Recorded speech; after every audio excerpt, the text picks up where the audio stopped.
마이클 샌델의 책 정의란 무엇인가에서는 한 사건을 소개하면서 우리에게 주어진 도덕적 딜레마에 대해서 이야기를 합니다. 1884년 영국 선원 4명이 작은 구명 보트에 올라탄 채 육지에서 1600km 떨어진 대서양을 포류하고 있었습니다. 그들에게 주어진 것은 순무통조림 2개밖에 없었습니다. 그리고 바다에서 잡아올린 거북으로 19일 동안을 버텼습니다. 그들은 표류하기 시작한 지 19일이 지난 날 회의를 합니다.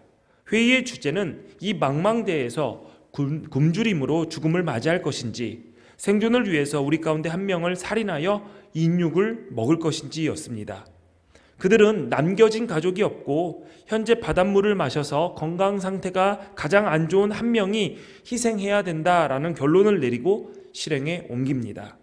그리고 나흘 뒤 나머지 사람들은 구조가 됩니다. 그리고 그들은 본국에 도착한 후에 재판을 받게 됩니다. 이 사건을 놓고 마이클 샌델은 과연 생명을 희생하면서 다수를 살리는 것이 정의인가? 왜 한 사람이 다수를 위해서 희생해야 하는가라는 질문을 독자들에게 던집니다. 여러분이 만약에 이 사건의 판사라면 여러분들은 나머지 살아온 3사람에 대해서 어떻게 판결하시겠습니까? 죽는 한이 있더라도 다 같이 버텨야 되는 거 아닌가? 라고 말씀하시겠습니까? 아니면 어쩔 수 없는 상황이지 않느냐? 그래도 한 사람의 희생으로 셋이 살아왔으니 모두 죽는 것보다 그래도 나은 선택을 한 것이다 라고 말씀하시겠습니까? 사람의 생명은 숫자로 세고 그 숫자를 가지고 비용과 이익을 계산할 수 있는 문제가 아닙니다. 그렇다고 해서 모두 함께 죽음을 맞이하는 것이 정의라고 할 수도 없습니다. 명쾌한 답을 내리기가 정말 어려운 문제입니다. 오늘 본문에서 전도자가 다루는 주제는 정의입니다. 우리가 사는 사회에서 정의를 바로 세우는 것은 당연하면서도 매우 중요한 일입니다. 그런데 이 일을 감당해야 하는 인간의 구부러진 잣대로 인해서 또 각자 다른 생각으로 인해서 정의를 세우는 것은 아득하게만 느껴집니다. 이러한 현상에 대해 전도자는 단호하게 이야기합니다. 본문 16절을 보니까 또 내가 해 아래에서 보건대 재판하는 곳 거기에도 악이 있고 정의를 행하는 곳 거기에도 악이 있도다 라고 했습니다. 해 아래 재판하는 곳에 악이 있다. 정의를 행하는 곳에도 악이 있다. 정의를 수호하고 행사해야 할 법정에서도조차 정의를 찾아보기 어려우니 해 아래 불의가 만연하다고 말하지 못할 이유가 무엇이냐라는 것입니다. 전도자가 정의가 세워지지 못하는 것을 자포자기한 심정으로 말은 하지만 희망을 완전히 접어버린 것은 아닙니다. 전도자가 오늘 주제를 앞서 기한과 때에 대해서 이야기를 했습니다. 모든 일의 때가 있고 더불어 하나님의 심판의 때도 있다는 것을 알고 있기 때문입니다. 그 심판의 때가 언제일지 알지 못할 뿐이지 하나님의 때는 분명히 온다라는 것을 전도자는 확신하고 있습니다. 그렇다면 인간이 사는 세상에 법이 왜 필요할까요? 나 혼자 살면 법은 필요하지 않습니다. 내 맘대로 사는데, 그리고 내가 내 맘대로 사는 것이 남에게 피해 주지 않는데 나 혼자 사는데 무슨 법이 필요하겠습니까? 그러나 사람들이 함께 모여 살면, 함께 하게 되면 한정된 재화 속에서 각자가 가지고 있는 욕망을 제어하고 갈등을 조정해 줄 규범이 필요합니다. 우리는 법이 공정하게 집행되어서 어느 누구도 억울한 사람이 없기를 기대합니다. 그런데 우리나라 사람들은 그 기대가 굉장히 많이 무너져 있습니다. 우리나라 사람들에게 사법부를 신뢰하느냐라고 물었습니다.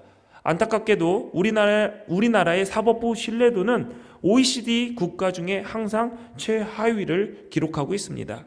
2019년 OECD가 회원국 37개국을 대상으로 각국의 사법부에 대한 신뢰도를 조사를 했습니다. 그리고 순위를 매긴 결과 잠정적인 순위가 우리나라가 꼴찌였습니다. 우리나라 사람들은 사법부를 신뢰하지 않습니다.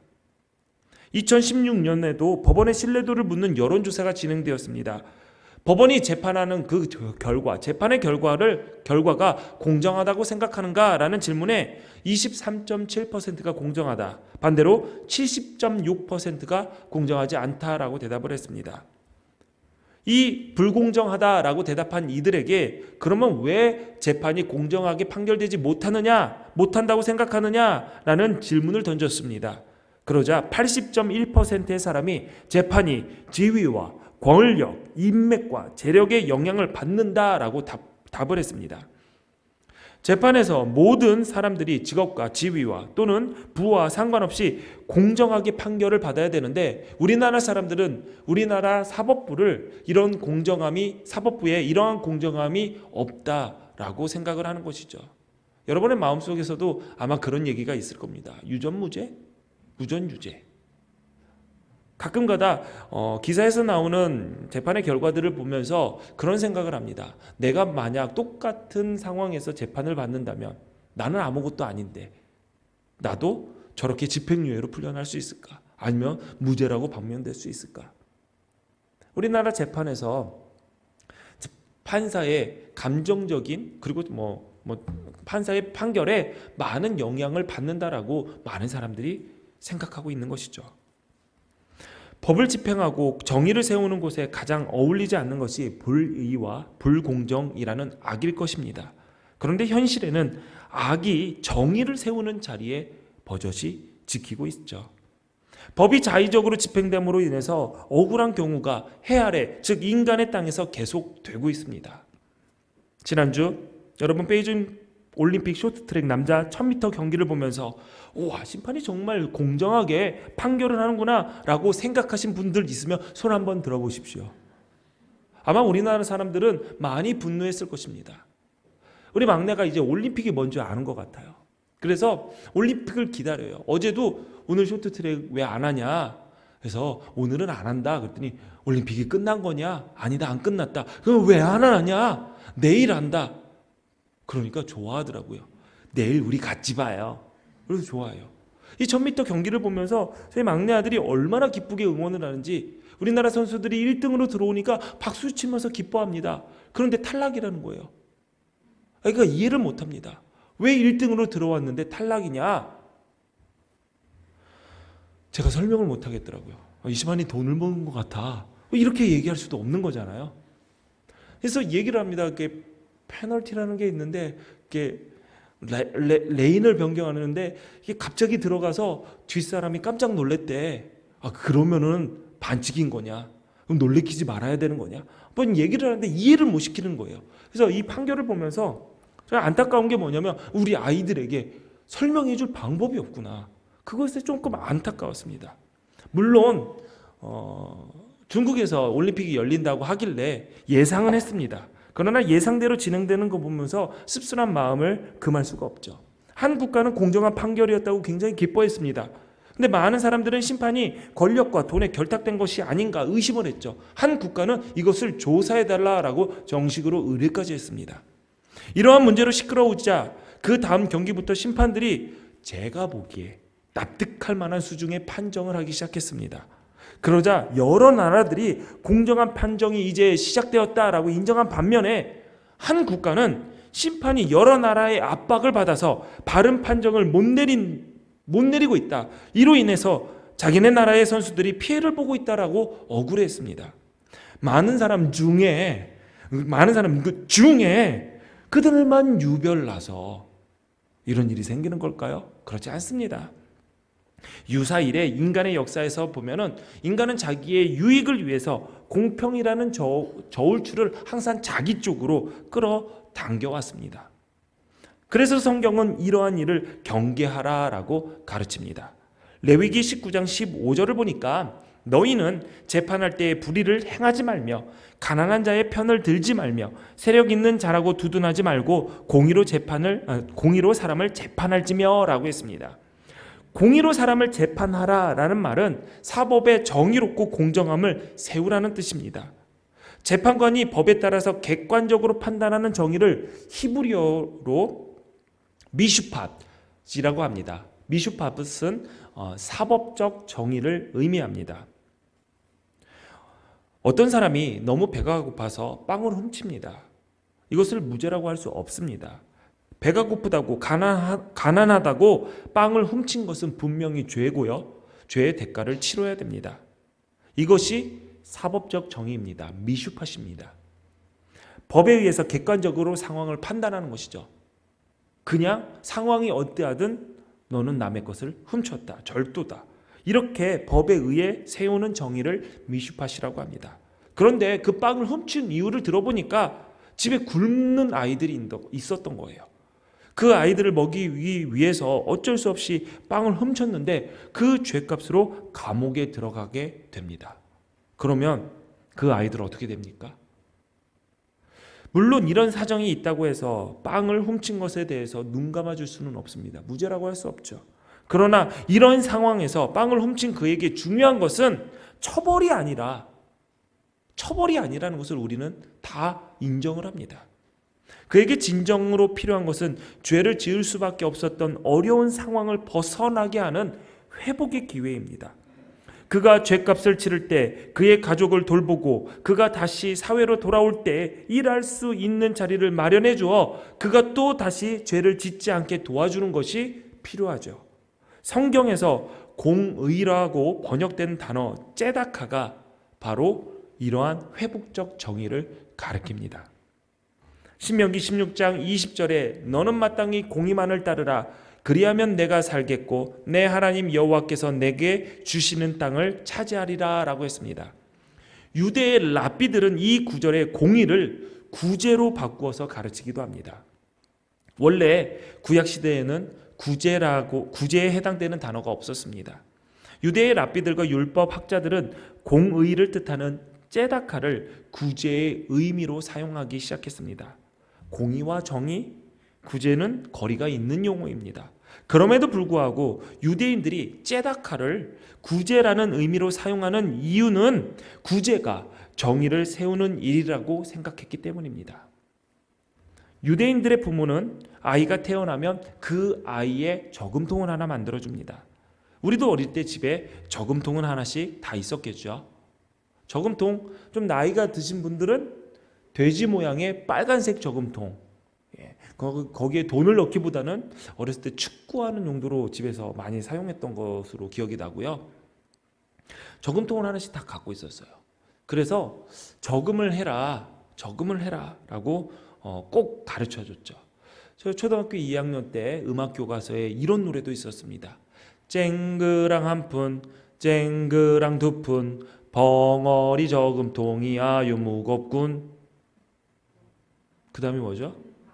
웃어야죠. 그렇죠. 아하하. 우리는 착한 어린이, 아껴 쓰고 저축하는 알뜰한 어린이. 후렴에 이런 겁니다. 우리들 모두 부자가 돼요. 새나라 뭐 어쩌고 그런 얘기하죠. 그러니까 우리네 저금통은, 이 노래를 부르신 분은 다 70년대 80년대 학창 시절을 보낸 분들입니다. 예.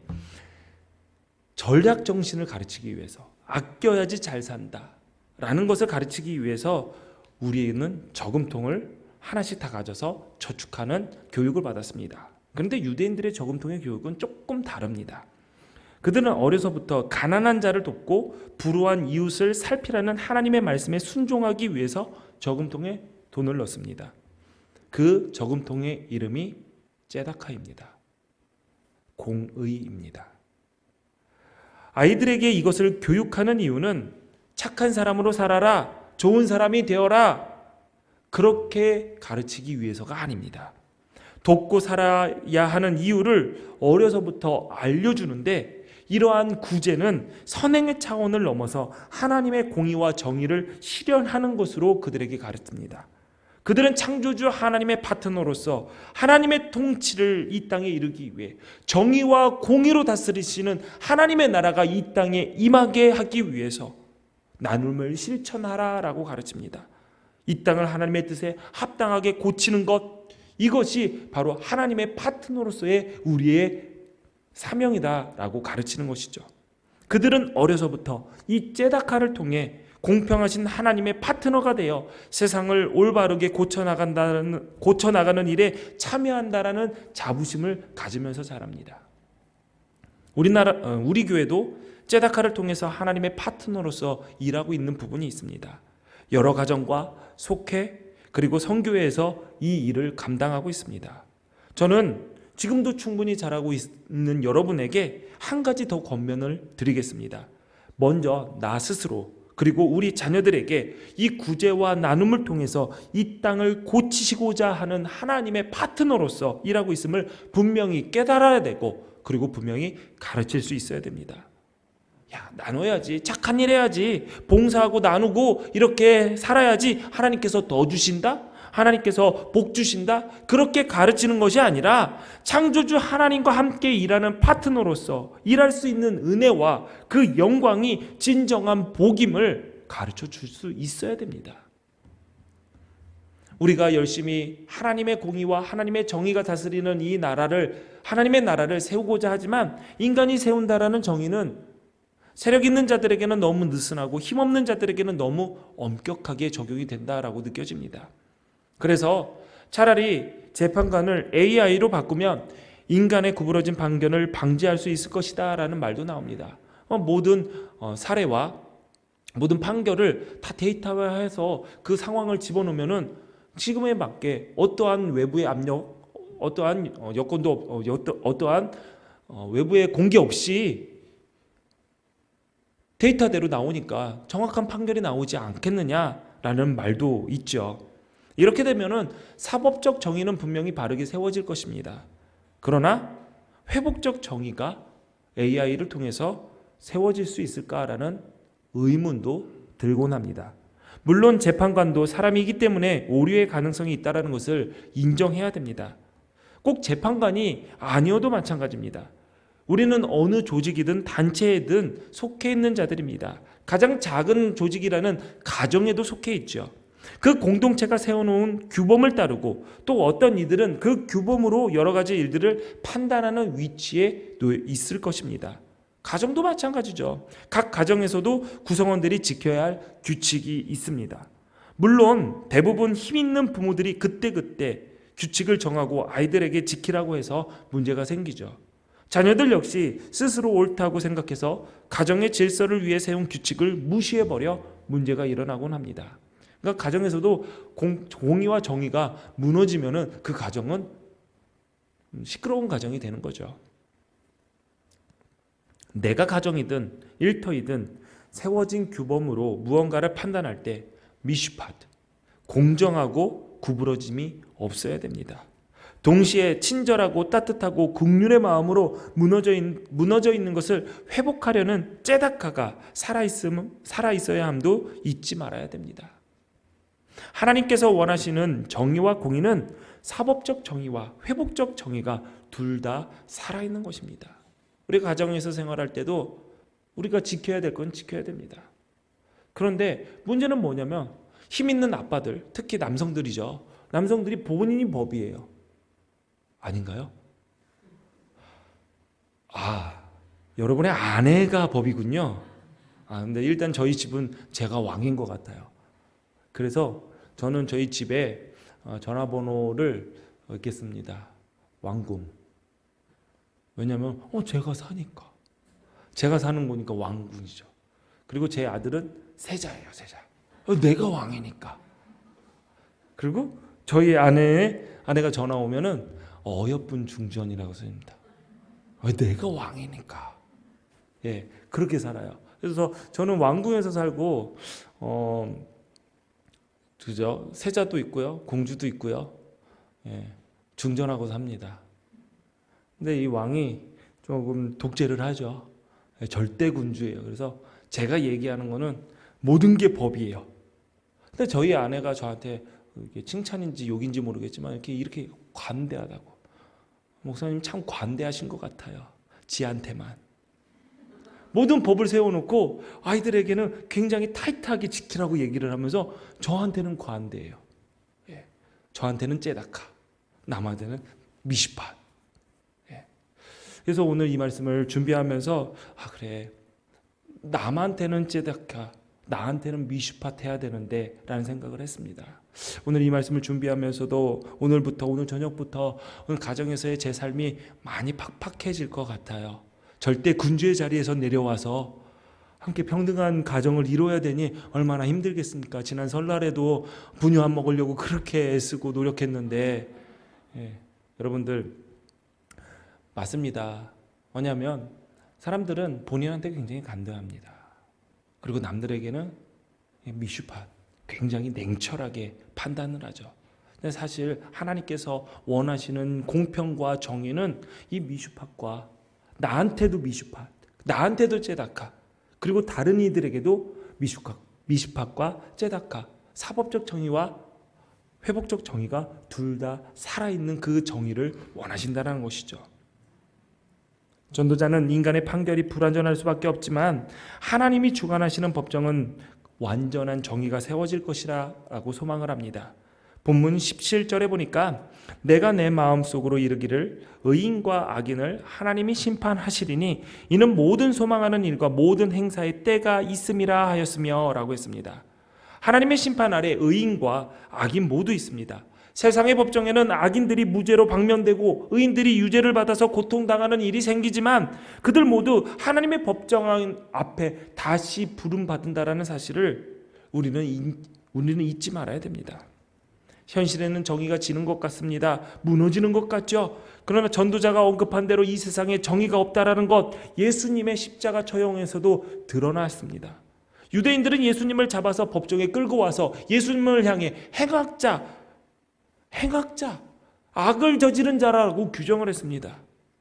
그런데 그렇게 고발을 하면서 예수님이 어떤 악을 저질렀는가에 대한 관심보다 그가 죄를 저지르지 않았던 그를 처벌하고 싶은 그 마음이 강했던 것이죠. 죄의 유무와 상관없이 그들은 존재 자체가 악한 사람이다라고 예수님을 판결했습니다. 비록 그들은 자신의 뜻대로 예수님을 십자가에 달아 죽음으로 몰아넣었죠. 정의가 사라진 그 법정, 그런데 그곳에 하나님의 구원의 계획이 있었다는 사실을 우리는 발견하게 됩니다. 우리가 생각하는 정의가 무너졌던 그 자리에 하나님의 정의가 살아있었던 것입니다. 그러므로 우리가 보기에는 어떠한지 지금도 공의로 판단하시고 정의를 세우시는 그 하나님께 소망을 두어야 합니다.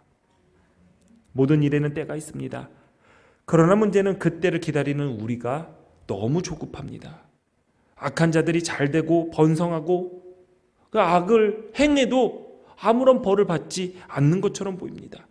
이럴 때 우리는 마음이 힘들죠. 하나님 왜 지금 저 일을 심판하지 않습니까? 우리는 하나님의 때를 기다리기에 힘겨워합니다.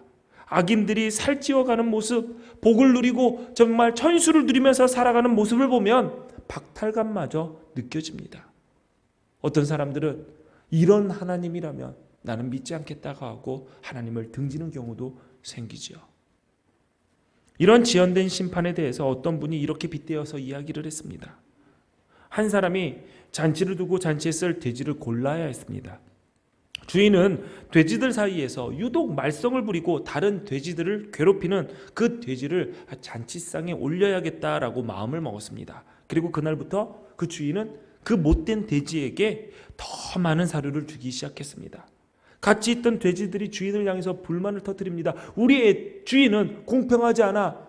우리가 살고 있는 이 농장은 정의가 무너졌어. 아니 저 돼지는 착하게 살지도 않았고 주인에게 잘한 것도 없었는데 저렇게 많은 복과 사료를 받아서 떵떵거리면서 배부르게 살찌우고 있으니 이 어찌 주인이 공평하다, 이 어찌 주인이 정의롭다라고 할 수 있는가? 이런 주인이면 나는 섬기지 않겠어 하면서 데모를 하는 거예요.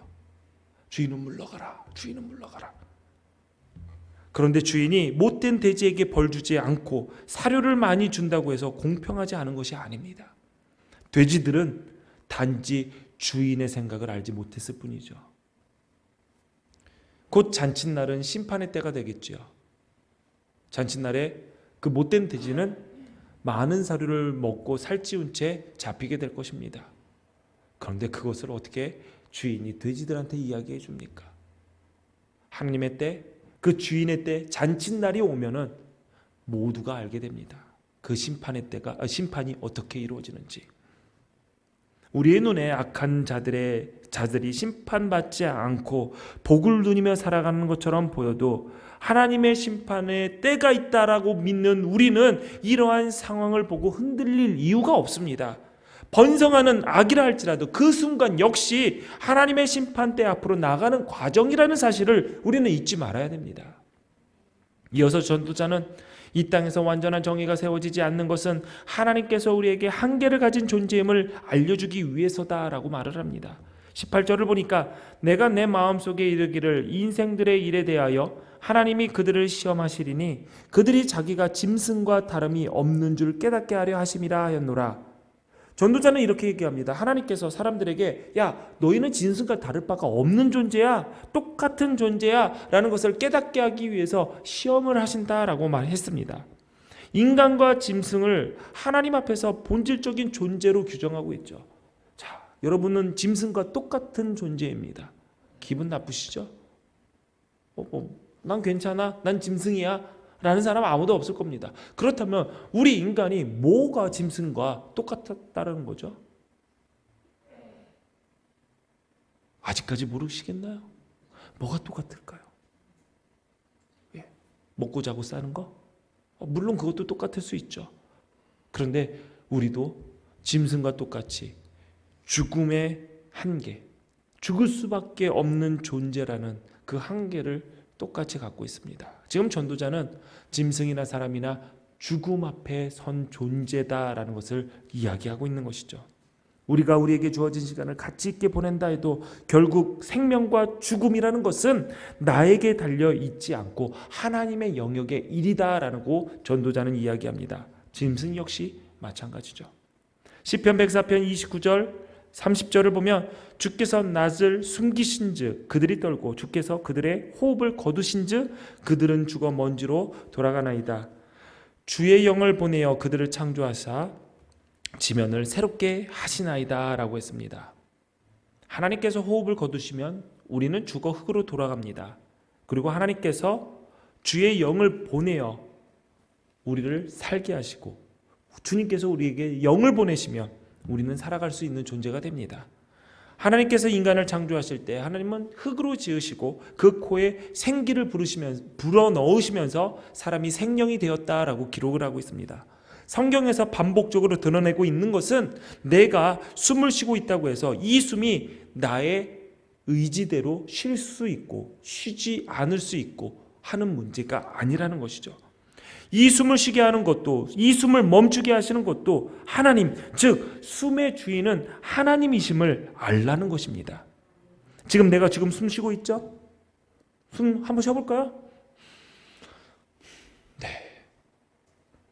성경은 이야기합니다. 내 속에 하나님께서 생기를 불어넣고 계시기 때문에 지금 내가 숨을 쉴 수 있다. 그러니 여러분 지금 이 순간, 지금 내가 숨 쉬는 이 순간도 하나님의 성령, 하나님의 은혜, 하나님의 은총이 나에게 임하고 있는 것입니다.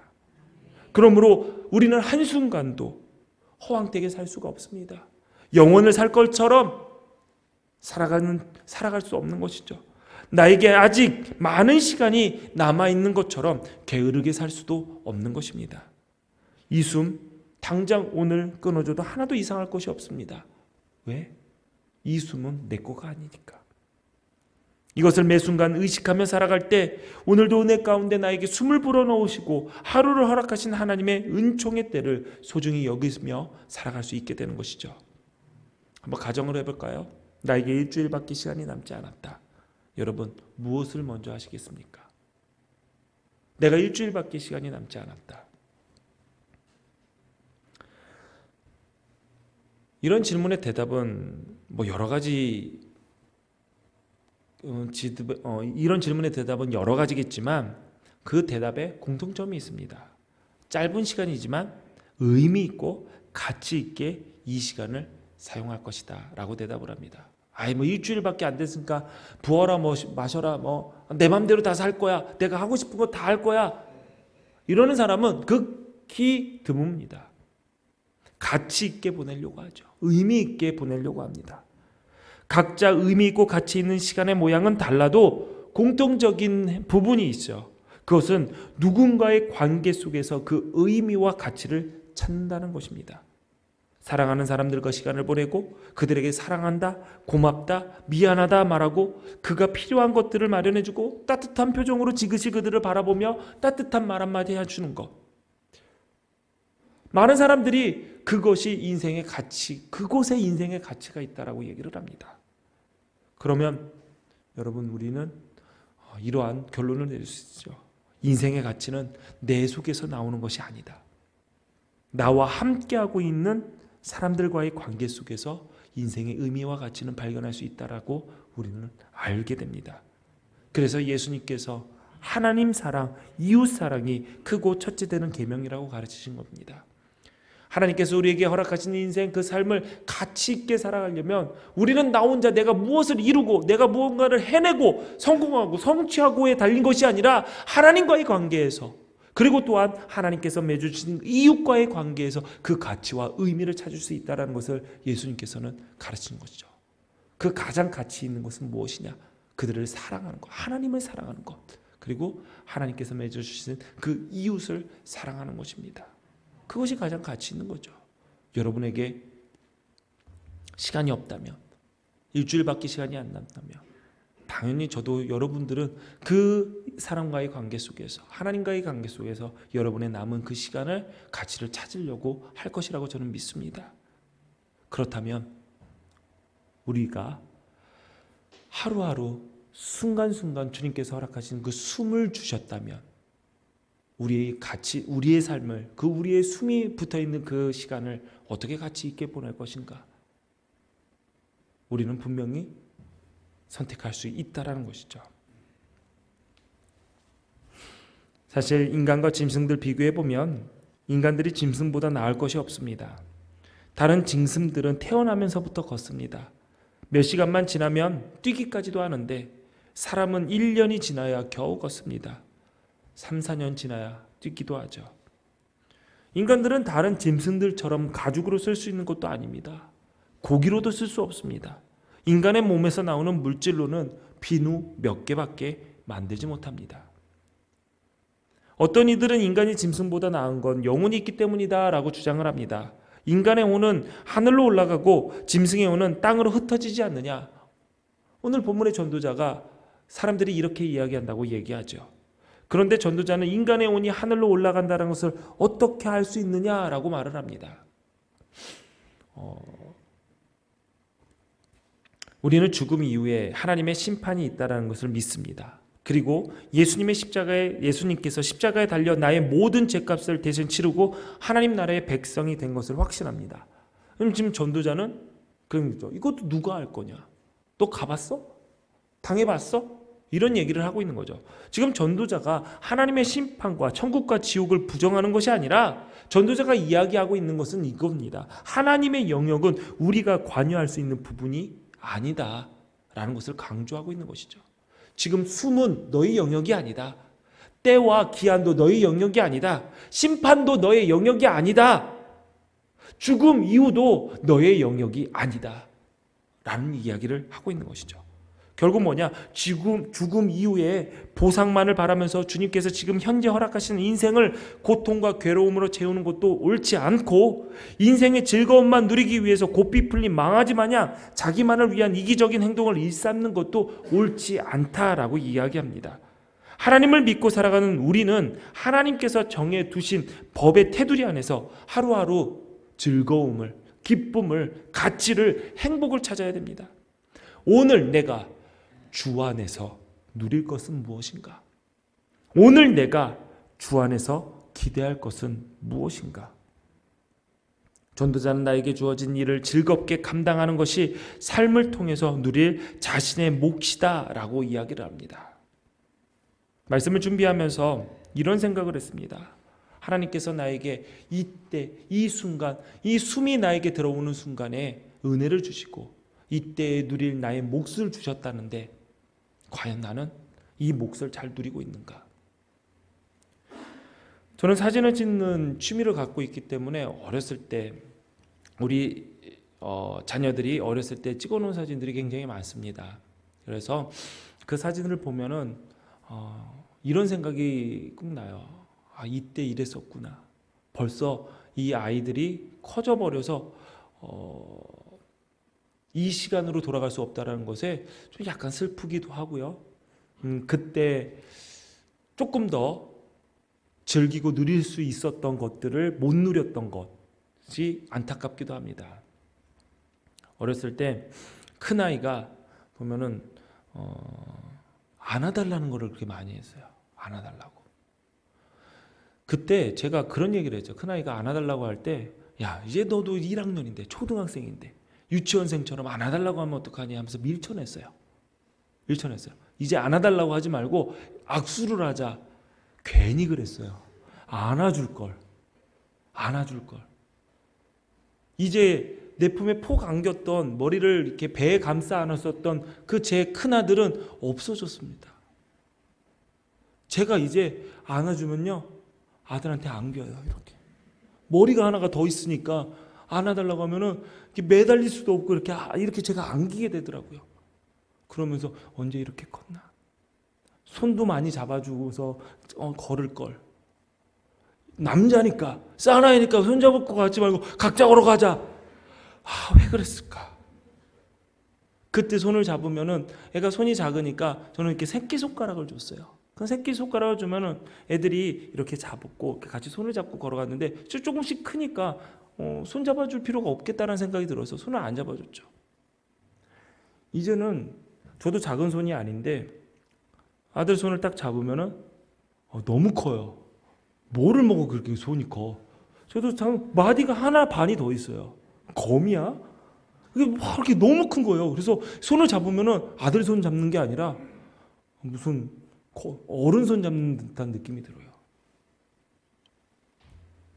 그래서 제가 말씀을 준비하면서 그때 누릴 수 있었던 거를 다음에도 누릴 수 있다라고 착각했던 그 저의 지혜롭지 못함에 많이 후회를 했습니다. 저희 아이들 첫째부터 셋째까지 다 새끼손가락을 이렇게 잡아서 이렇게 걸어다니고 그랬는데 이제 제 새끼손가락 안 잡으려고 해요. 왜냐하면 작아서. 그래서 손을 잡는데 이제 언제까지 손을 잡겠습니까? 그래서 많이 잡으려고요. 많이 안아주려고 합니다. 막내도 이렇게 매달리는데 예전에는 이렇게 발로 이렇게 툭툭 쳤는데 이제는 매달리는 순간 네가 언제까지 매달리나 보자 하면서 안아주려고요. 둘째 딸도 이제 중학생이 되었는데 많이 안아주려고 합니다. 분명히 몇 년만 지나면은 아빠 싫다고 안 안길 거거든요. 그때는 뭐 돈이 조금 필요하겠죠. 10,000원짜리 몇 장 들고 안아주세요. 그러면은 안아주겠죠. 아빠 하면서 돈 싹 하면서 이렇게 안아주고 휙 가겠죠. 돈이 많지 않기 때문에 일단은 지금 많이 안아주려고 하죠. 여러분, 비단 저만의 일일까요? 그렇지 않습니다. 여러분의 자녀들 너무 빨리 컸다고 서운해하지 마시고 그때 그 순간 지금이 여러분 인생에서 여러분의 자녀들이 가장 어리고 귀엽고 깜찍할 때니까 안아주세요. 40이 넘어도 안아주세요. 명절 때 저희 어머니가 제 손을 잡으면서 아들 손 오래 잡았다라고 하는데 오랜만에 잡아본다라고 얘기를 하는데 저희 아내가 뭐라고 그러더라고. 이그 불효자. 네. 그러고 보니까 제가 어머니 손 잡아본 기억이 없어요. 아버지는 좀 손을 많이 잡았던 걸로 기억이 나는데 어머니는 뭐 손 잡을 일이 없더라고요. 그래서 안 잡았더니 오랜만에 잡아본다 그 얘기를 하시더라고요. 여러분 자녀들 어머니 손, 아버지 손 잡아주세요. 오늘 우리가 누릴 우리의 몫입니다. 하나님께서 우리에게 허락하신 몫이에요. 형제들하고 싸우지 말고 응 성찬아? 응? 어제도 은찬이랑 그렇게 싸우더니 잡아주세요. 예. 고개를 이러는데 나가서 봅시다. 여러분, 내 몫을 누리기만 해도 바쁜 인생입니다. 내 삶은 왜 다른 이들과 같이 저렇게 복받지 못했는가, 좋지 않은가 비교하면서 박탈감에 괴로워하지 마십시오. 나에게 올지 안 올지 모르는 미래를 위해서 현재를 희생시키지 말고 하나님께서 나에게 주신 오늘을, 나에게 누릴 수 있는 복을, 그 몫을 충실하게 즐기며 누리며 살아가는 것, 하나님이 내 곁에 두신 이들을 사랑하며 살아가는 것, 나에게 주신 생명을 의미 있고 가치 있게 살아가는 것이다. 오늘 말씀은 이야기하고 있습니다. 내가 어쩔 수 없는 것, 하나님의 영역에 있는 것들, 내가 어떻게 할 수 없다고 좌절하거나 우울해할 필요가 없습니다. 심판은 하나님의 몫입니다. 내 뜻대로 하나님이 심판하시지 않는다고 하나님이 안 계신다 이런 말 할 필요도 없고 분노할 이유도 없습니다. 생명과 죽음도 우리의 손에 달려있지 않습니다. 하나님의 손에 달려 있습니다. 하나님께 맡기십시오. 어떤 목사님이 강의를 들으니까 마르틴 루터 종교개혁자가 자기 전에 이런 기도를 했다라는 이야기를 들은 적이 있습니다. 실제로 그런 기도를 했는지는 모르겠지만 루터가 자기 전에 창문을 딱 열고 하늘을 향해서 이렇게 기도를 했다고 합니다. 하나님, 이 세상이 당신의 것입니까? 내 것입니까? 당연히 하나님 것이죠. 그러니 이렇게 얘기를 합니다. 제가 당신의 세상을 당신께 맡기고 나는 자러 들어갑니다. 여러분, 맞습니다. 하나님의 영역에 괜히 관심 갖지 마십시오. 하나님의 때가 있음을 기다리고 인내하실 줄 아셔야 됩니다. 하나님께서 이미 우리에게 우리가 누릴 수 있는 몫을 주셨습니다. 더 영광스러운 것은 하나님의 파트너로 이 땅에 하나님의 공의와 정의로 다스리는 하나님의 나라를 이루는 그 위치까지도 우리의 몫도 허락하셨습니다. 나의 한계를 넘어서는 일에 대해서 집착함으로 나에게 주어진 내 몫을 걷어차는 어리석음을 보이지 마십시오. 하나님의 은혜 가운데 각 사람에게 허락하신 자신의 몫을 최선을 다해 누리고 즐기십시오. 하나님의 것과 하나님의 일은 맡기십시오. 그분이 알아서 잘하실 것입니다. 우리는 우리에게 주어진 몫을 잘 감당하며 기쁘고 성실하게 기쁘고 감사하며 즐겁게 살아가면 됩니다. 여러분, 오늘을 소중히 여기며 충성되이 살아가십시오. 지금 내 곁에 있는 나의 사람들을 마음껏 사랑하십시오. 이것이 믿음 안에서 사는 삶이고 하나님 마음에 합하게 사는 삶입니다. 오늘도 우리에게 은혜 가운데 우리의 몫을 허락하시고 누리게 하시는 하나님께서 우리와 함께 하십니다. 기도하겠습니다. 전능하신 하나님, 이 땅에서의 불의와 공정하지 못한 일을 보면서 하나님께서 세우실 정의와 공의를 소망해 하시니 감사합니다. 우리의 머리로 이해하지 못하지만 하나님의 때에 하나님의 심판이 있을 것임을 잊지 않고 주의 뜻대로 주님의 법에 합당한 삶을 살아갈 수 있도록 인도하옵소서. 우리는 죽음이라는 한계 속에서 살아가는 인생들입니다. 나의 한계를 넘어서는 일에 대해 집착하면서 나에게 주어진 내 몫을 소홀히 하지 않게 하옵소서.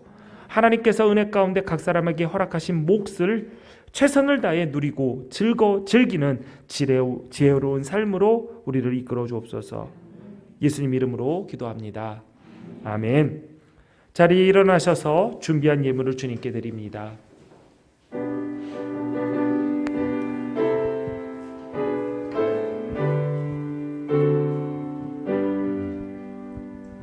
모든 것이 주께로부터 왔으니 이 예물을 주께 드리나이다.